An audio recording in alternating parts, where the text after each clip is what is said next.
Extension है वो नहीं होना चाहिए। उन्होंने कहा यार ये तो लोग सब एकजुट हो जाएंगे, और बंगाल इसका गढ़ था। जैसे हमने आपको बताया राजा राम मोहन राय कहाँ से संबंधित थे, तो जब उन्होंने रेनेसां को जन्म देना शुरू किया तो बंगाल ही तो सेंटर था। तो उन्होंने कहा बंगाल ही इस नेशनलिज्म के लिए जिम्मेदार है, यही सेंटर है, तो इस बंगाल में विभाजन कर दिया जाए और हिंदू मुस्लिम का बीज बो दिया जाए। अब आप समझ गए होंगे, एक बार थम्स अप करके मुझे बताएं कि हाँ भैया हम अच्छे से समझ गए कि अंग्रेजों ने क्यों किया। ठीक है, अंग्रेजों ने ये क्यों किया? अंग्रेज इस बात को नहीं मानते थे कि उन्होंने ये क्यों किया। अंग्रेज तो ये कहते थे कि ये प्रदेश बहुत बड़ा है और यहाँ प्रशासनिक सुविधाओं के लिए हमको, क्योंकि इतने बड़े प्रदेश पर एडमिनिस्ट्रेशन चलाना बहुत मुश्किल है, तो उस एडमिनिस्ट्रेशन को अच्छे से हम चला पाएं उसके लिए जरूरी है कि इसको बांटना होगा। तो यहाँ पे लिखे बंगाल विभाजन हुआ, बंगाल विभाजन, बंगाल पार्टीशन हो गया था। 1874 में अलग कर दिया गया था इस क्षेत्र से, और असम को अंग्रेजों ने क्या बोल दिया था, कमिश्नरी एरिया डिक्लेयर कर दिया था, कमिश्नरी क्षेत्र। तो मोटे तौर पर आप कह सकते हैं कि उस समय के बंगाल की बात हम करें तो वेस्ट बंगाल, बिहार की बात हम कर रहे हैं, झारखंड की बात हम कर रहे हैं और बांग्लादेश की बात कर रहे हैं। ओके, ठीक है। तो यहाँ पर क्या होता है आपका, जब इसको अलग कर दिया गया तो यहाँ पे आपका उस समय की डेमोग्राफी देखिए क्या था।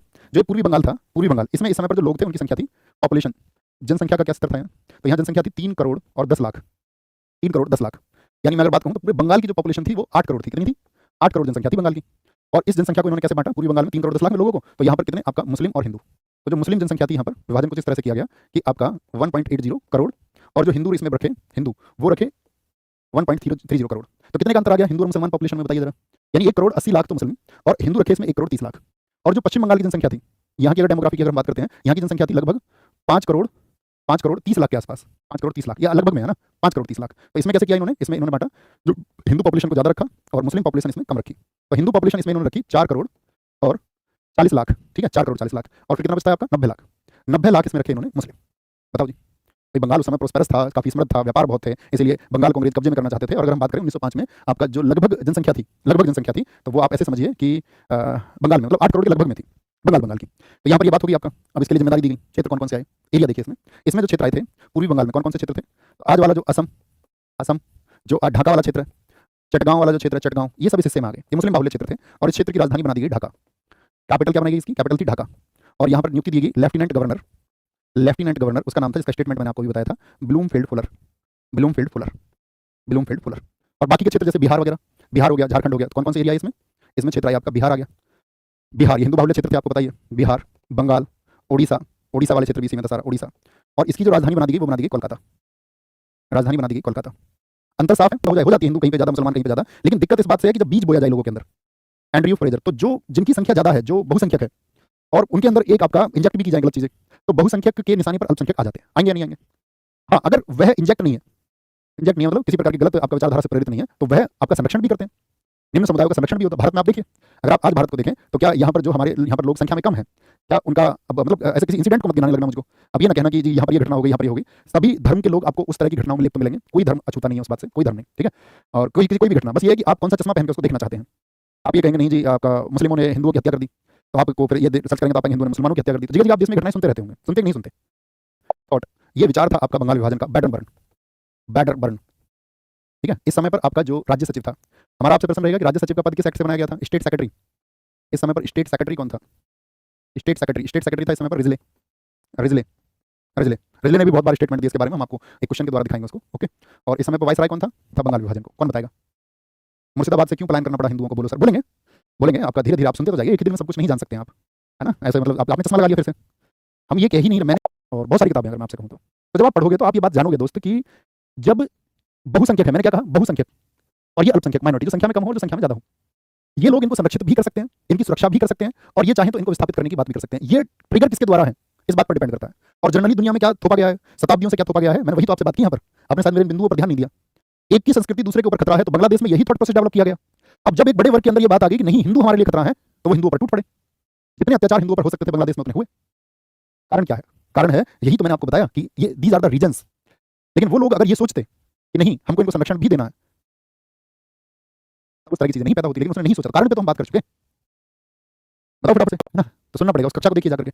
दूसरी बात क्या बोलेंगे, तो इसको कब आपका अगर हम बात करें, अनाउंस कब किया गया इसको, इसकी घोषणा हुई थी आपका, घोषणा हुई थी 19 जुलाई 1905।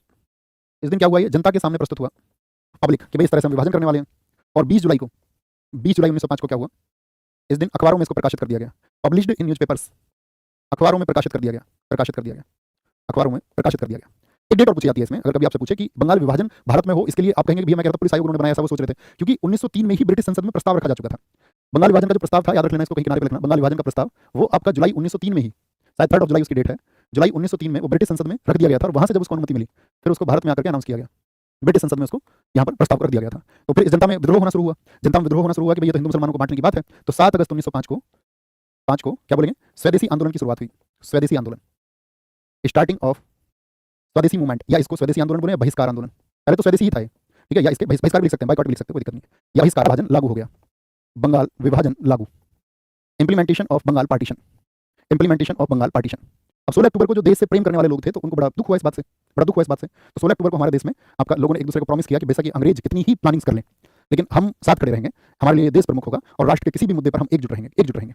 लेकिन दोस्त, क्या सिर्फ राष्ट्र के नाम पर एकजुट होने से बात बन जाती है? क्या सिर्फ इसी से सारी बातें बन जाएंगी? क्या जो राष्ट्र के अंदर लोग हैं उनके अंदर राष्ट्र के मुद्दे पर जो एकजुटता की, बाहरी एकजुटता की बात हम कर रहे हैं, जैसे पाकिस्तान के खिलाफ भारत एक है, क्या अगर वो एकजुटता सही मायने में भारत के अंदर संभव हो जाए, जो समानता की बात है वो सबके अंदर आ जाए कि भाई हाँ, जिनके पास समानता के अधिकार नहीं थे या जो पिछड़े उनको आगे हमको लाना चाहिए, और अपनी चीजों को ऐसे होना कि दो भाइयों के बीच में ऐसी बातें हो गई कि ठीक है मेरा हिस्सा थोड़ा कम होता हो लेकिन तुम्हारा हिस्सा जो है, मेरे संबंध खराब नहीं होने चाहिए और मेरे भाई को मिल जाना चाहिए, संबंध प्राथमिक हो जाए, आंतरिक संबंध, तो वो भी बहुत जरूरी है। लेकिन आप कहेंगे भैया उसको तो पॉलिटिकल पार्टीज पैदा होने नहीं देंगी, आपके दिमाग में पैदा होगा, बांट रहे हैं ऐसे, सोचिए आप। और वही वर्ग यहाँ पर पहली बार धर्म के आधार पर विभाजन हुआ है, यही वर्ग आपका धीरे धीरे क्या होगा, पाकिस्तान की डिमांड करेगा, पाकिस्तान की। और उस समय पे ऐसा नहीं है कि उसमें अभी लोग दुखी नहीं होंगे वहां भारत के विभाजन पर, लेकिन एक बहुत बड़ा वर्ग उस समय पर खुश होगा कि हमें पाकिस्तान मिल गया। और यहाँ पर वो वर्ग बहुत बड़ा नहीं है, उसको धीरे धीरे बड़ा किया जाएगा। यहाँ पे शुरुआत है, यहाँ पे लोगों को सही मायने में दुख है। तो बंगाल में शोक दिवस बना, राखी दिवस बना, राखी दिवस और शोक दिवस। शोक दिवस की अगर हम बात करें, यहाँ पर थे आपका, उनका नाम था रामेंद्र सुंदर, रामेंद्र सुंदर ने इसकी शुरुआत की थी। राखी दिवस की अगर हम बात करें तो ये रविंद्रनाथ टैगोर, सब लोगों ने एक दूसरे को राखियां बांधी, रविंद्रनाथ टैगोर, और ये वचन निभाया कि एक दूसरे को ये वचन दिया कि भाई हम एक दूसरे के साथ कभी नहीं छोड़ेंगे, और पीले रंग की राखियां सबने एक दूसरे को बांधी। 16 अक्टूबर 1905 को ही वंदे मातरम, वंदे मातरम गाया गया, सभी लोगों ने गाया इसको, वंदे मातरम गाया गया। यहीं पे एक महत्वपूर्ण घटना और हुई कि रविंद्रनाथ टैगोर ने अमार सोनार बंगला लिखा। बताइए किस देश का ये राष्ट्रगीत है? अमार सोनार बंगला।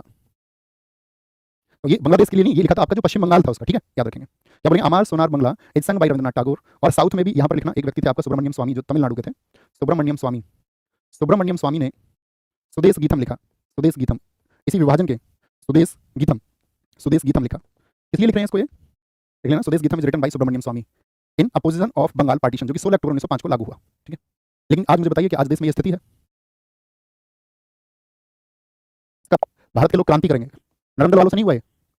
अंग्रेज सरकार जब घबराई, जब किंग्सफोर्ड जैसे आपका हमले हुए, मुजफ्फरनगर के बम, जो आपका सेशन जज था, जो भारतीयों को बहुत सजाए सुनाता था, जब खुदीराम बोस, पर्पल चाकी उन पर अटैक करते हैं, और बहुत जगह भारत में बहुत सारे ब्रिटिश अधिकारियों की हत्या हुई, तो वो ब्रिटिश अधिकारी समझ गए कि बंगाल विभाजन को हम मतलब लागू नहीं रहने दे सकते हैं। जो तीसरा दिल्ली दरबार लगा और जॉर्ज पंचम आया, तो उसने क्या बोला कि हार्डिंग सेक्रेटरी के टाइम पे बंगाल विभाजन को रद्द किया जाता है, समझ रहे हैं। अभी सैंडर्स कहीं नहीं आएगा, अजीत सर का लाडला सैंडर्स